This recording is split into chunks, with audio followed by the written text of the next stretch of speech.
Hi guys! So, it's been years since last time ako nag-vlog. Kasi nga, nag-focus ako sa studies ko. And especially nung dumating ako ng college, mas naging busy ako.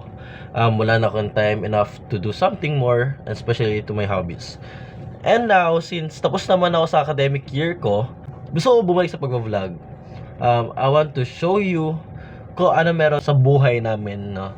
Especially now, I'm officially a seafarer. No, isa na akong seaman, guys. So, nakikita nyo, no? Yan.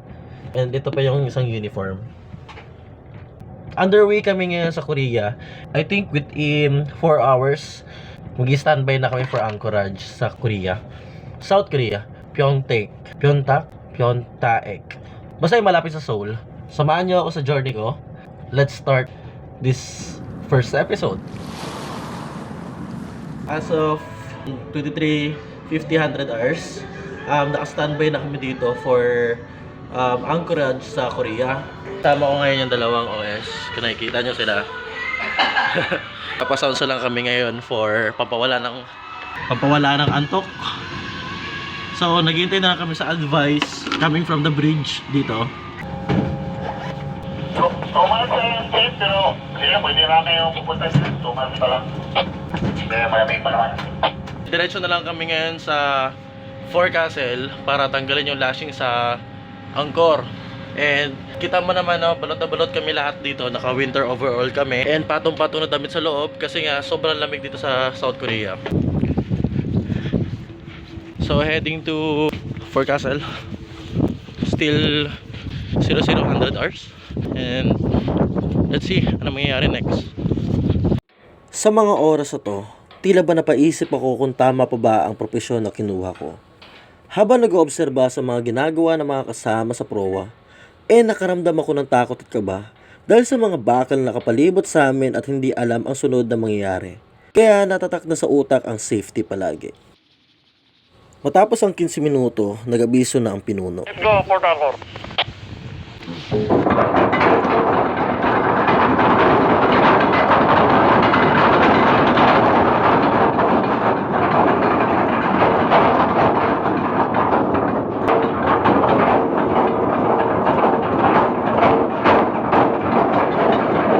Okay. So, nababa na yung angkla and hinaharap na namin yung flag.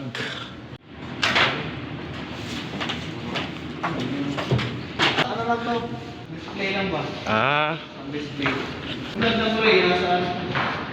Sa bridge. Pagkatapos ng operasyon, dumiretso na sa akomodasyon nang hindi na namalayan na umaga na pala at bakbakan na ulit.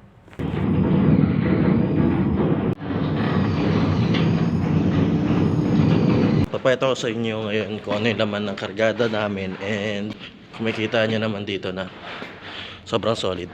Cargo hold number 4. Tag team ba, sir? Lalagyan ni Peter dito sa dos. Asa Budiga 3. Tuntog ako sa... Ano nalagyan natin ng tubig ko?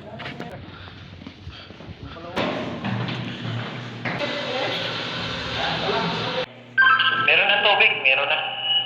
Sir? Estimation yung ating gasa lang. Check, port side. Busa store. Sir, wala.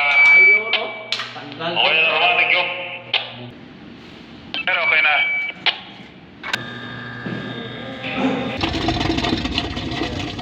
So, ginagawa namin to every week. Tinawag ka na, sir.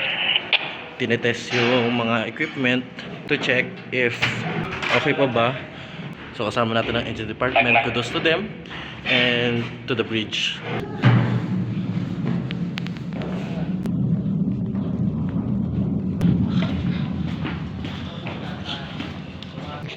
Sayaw. Makalokal na, sir.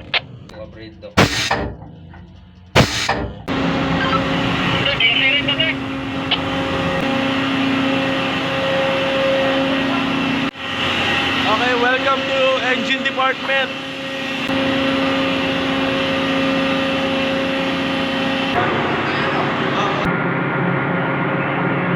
Testing naman natin yung emergency fire pump.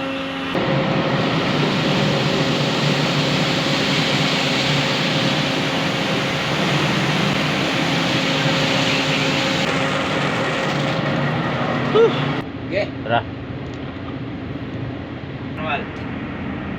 Hila, tapos start. Ayaw, dugaya. Bitaw.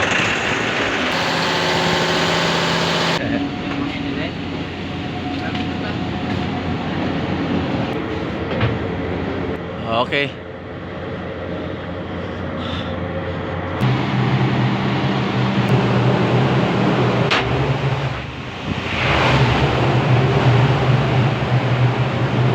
Starting close, starboard side.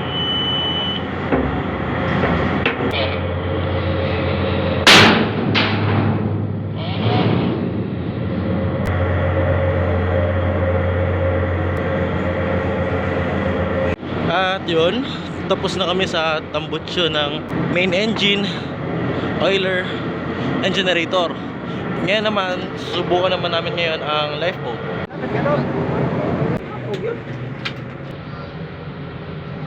Sir, chief may pasok, sir. Bati. Hello, sir. Yun. Ano? Para?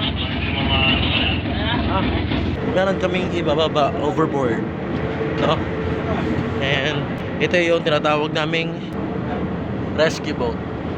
Ibababa namin yung rescue boat to check if capable pa ba siya sa water or nakapag-function pa rin ba siya na maayos, and so on.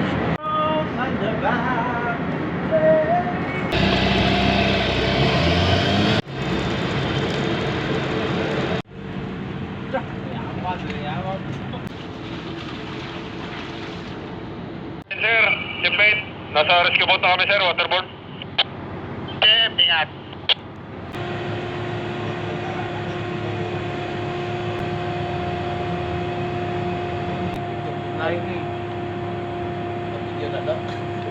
So, testing pa rin sa tubig ang rescue boat. As you can see, hindi ko alam kung nakikita nyo sila. Ayan sila, oh. Eee! Nakinuha na. Sige, sir. Sasalubungin ng pandetor, pender. Dito na lang sa may 7 mismo, Budiga.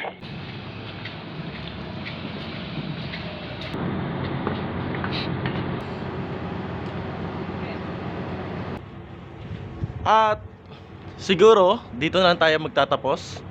May iba pa kaming kailangan na sunod-sunod na gagawin. Since nandito nga kami ngayon sa Korea, nakaka-angkorahe, kailangan na namin mag-prepare para pagdating ng araw na kailangan na namin umabati ng port, nakaplastar na lahat, no? Hopefully, makita ko kayo ulit sa susunod na video.